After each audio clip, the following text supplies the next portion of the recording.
So here's a pair of Pontiac valve covers that are going on the 455 for the Firebird. They're kind of dingy looking. I clean them up and the parts clean up, but they need a good rubbing. So this is the before.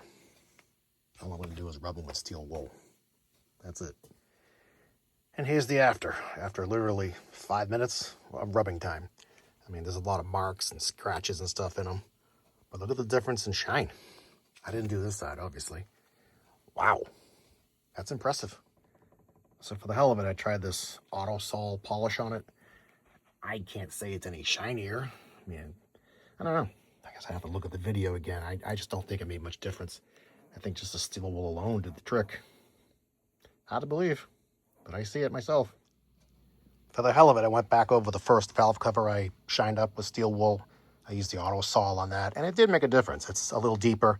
Some of the haze is gone. So it's probably worthwhile to use that or some rubbing compound. It's probably all it really is. But it does make a difference.